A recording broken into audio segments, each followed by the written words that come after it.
Welcome to Montgomery Smashing the Stigma, a podcast that shares stories about mental health and wellness and connects people with groups and solutions to help smash the stigma about getting help.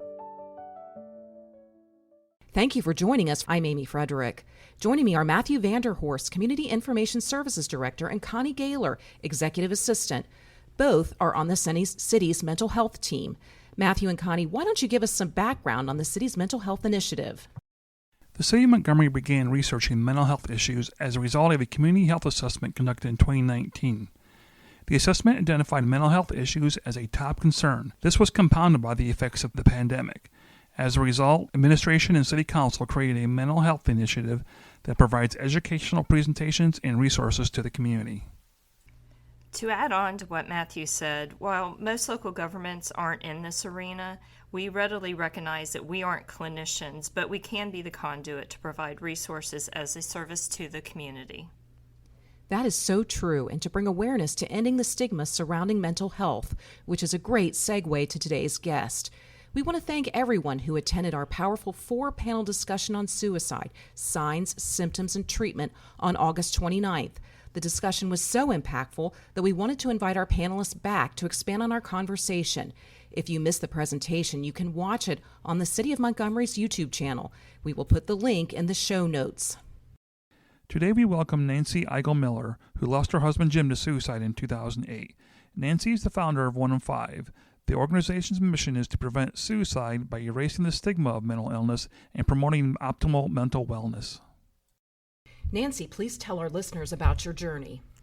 My journey began back in 2008 when my husband Jim died by suicide very unexpectedly.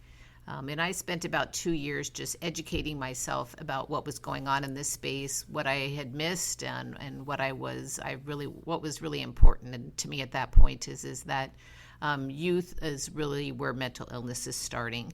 So by the age of 14, 50% of mental illness is surfaced. By the age of 24, 75% is surfaced, and it takes about 8 to 10 years to get serviced today.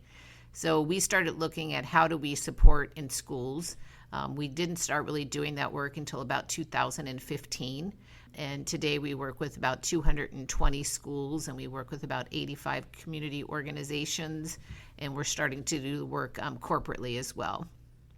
Nancy, tell us about the name 1 in 5 and how that came to be, and what are the statistics today?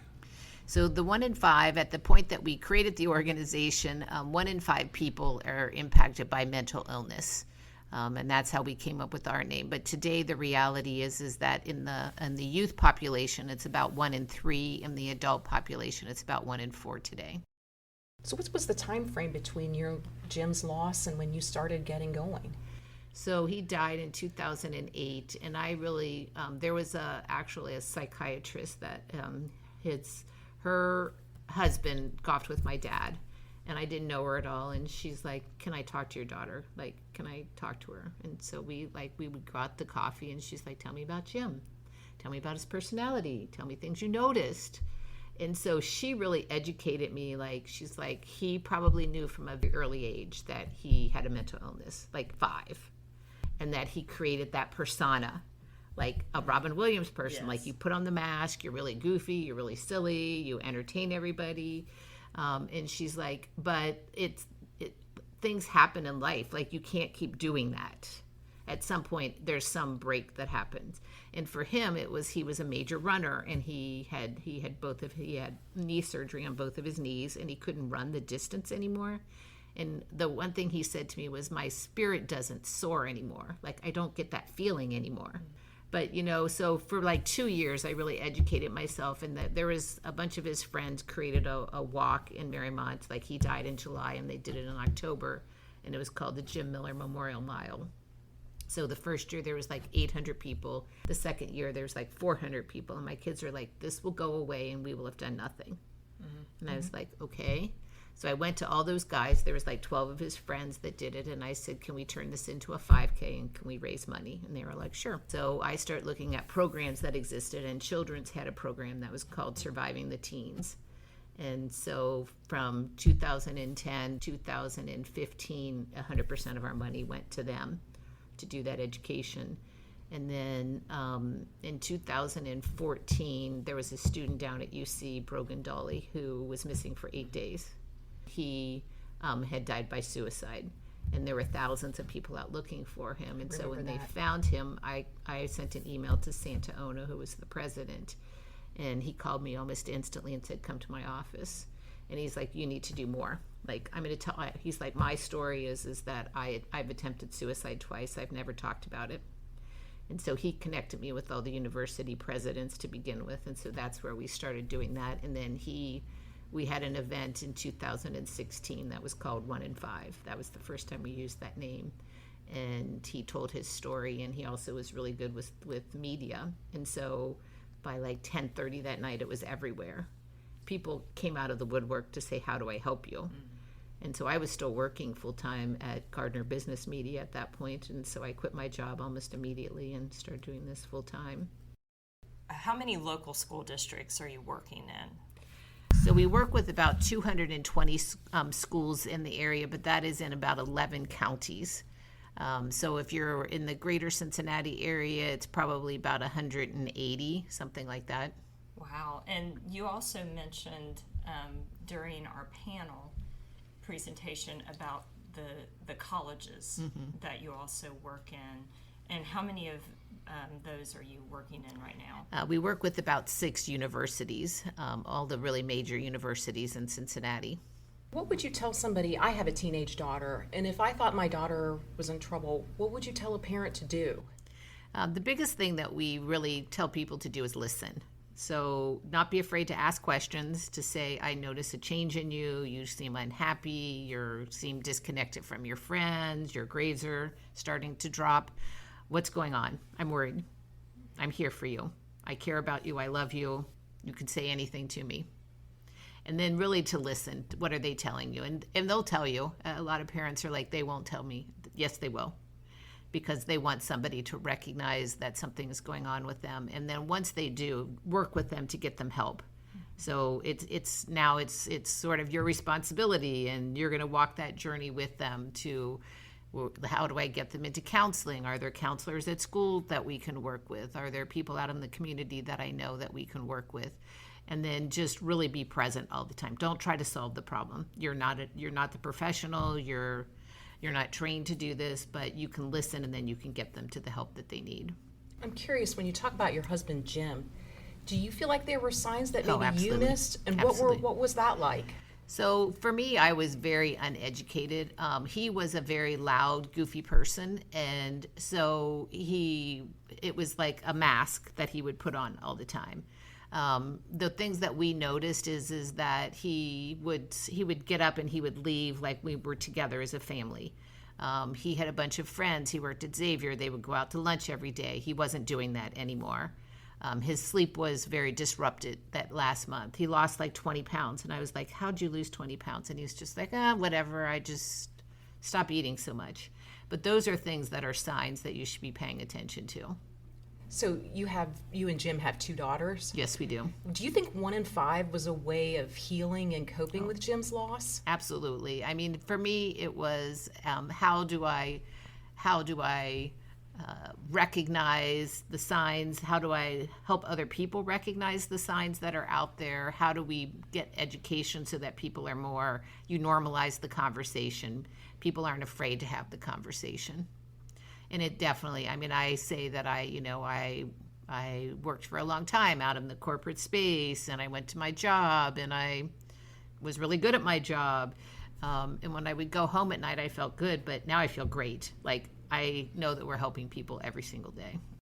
So when you go into a school, how do you reach kids? What's the best way to reach kids? So the first thing that we do when we go to schools is we do a climate survey. So we want to know how much knowledge do they have, help-seeking behaviors, resource knowledge, and then how comfortable are they in the situation. And then once we have that information about that school, we really start to look at where are the highest needs and how do we start training in that space. So it could be from an adult standpoint, maybe the teachers, that's where we start. A lot of times we do QPR training. So all the adults in the space are trained and they know how to have that conversation. We do a lot of peer-to-peer, or we do sources of strength, which is something because the kids talk to each other. So we want them to be able to run campaigns at the school where they are doing education, and they're encouraging people to have this conversation. And the other thing is we really want the adults, like not only the teachers, but the parents to be educated and to understand what they're dealing with, what the resources are, how to have this conversation with their child. With the statistic of how long it goes before it's identified and treated, a decade, more than a decade for people. You don't even know at a certain age if you would ever be diagnosed with something. Right. That you're, that you're just starting to show symptoms and feel that it's affecting you. So. But I think that's the big thing with parents that we talk a lot about, because, you think about 14, what's going on with a 14-year-old. There are so many changes that are going on at that point in their life, and they're acting out, and they have a lot of anger and frustration, and you're thinking, is this hormones? Is this normal teenage serious behavior, or is this like what and especially if it's a first child, like I'm not used to what this looks like, and so a lot of times parents are like, this is just normal teenage behavior, and you're like, no, it's not. Well, I also think that was so important when you said about teachers saying something, they see something, because they see a whole different side of your child than you do. Oh, yeah. You're used to seeing that person at home, but when they're out in the wild with other people, it's a whole different person. Mm-hmm. So I think it is important, and sometimes teachers spend more hours in the day with your child than you do. Right. And they're seeing things, they're seeing, they have a norm for that child. How do they show up? What are their grades? How do they participate?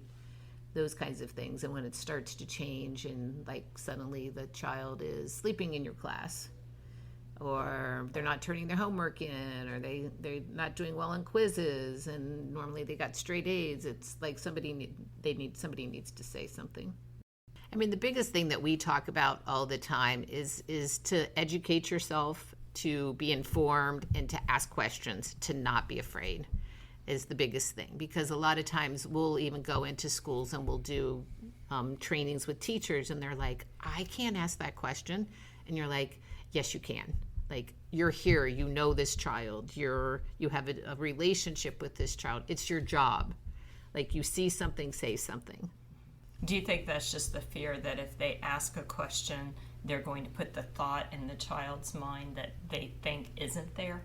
Well, there's a lot of people think that. We know all the research shows that that's not true, that you can't put the thought into somebody's head. It's already there. So really, it's more of a relief to most people that somebody recognizes that something's going on and they're asking a question. Because a lot of times people feel very isolated at that time, that they're just like, nobody understands, nobody sees, nobody is understanding of how I'm feeling. And so once somebody recognizes it and says, I'm here for you, let's talk, it's usually a huge relief. So what would you say is the future for 1 in 5? Well, the need is very high. I mean, it continues to grow. We continue to add more schools, community organizations, and as I said, we're starting to do more work corporately. I think that there's a huge opportunity in that space. I think that they're about 5 years behind where schools are from a stigma standpoint. There's still a lot of pushback. This isn't our job. This isn't our responsibility. People are supposed to come to work, and I think a lot of managers after the pandemic have raised their hand to say, you're putting me in a situation that I'm not trained. I don't know how to have a conversation with somebody. I don't know what to do with them when they come to me for advice. And so it's starting to really impact the bottom line because of absenteeism, because of that they might be sitting at their desk, but they're not really working because they're overwhelmed by what's going on in their life. I mean, for just people to understand that it can impact anyone I think is a huge thing out there. You know, it's like everybody's like, oh, it's the homeless person that's on the square, and that's the person with the mental illness, and you're like, oh no. Like when you would say it, like at the beginning when we were doing it, and you'd be in a classroom and you're like, it's 1 in 5 of us. So let's look around. Okay, so in this room, there's 25 of us, and 1 in 5 of us has a mental illness, and people are like, Like, that makes it real.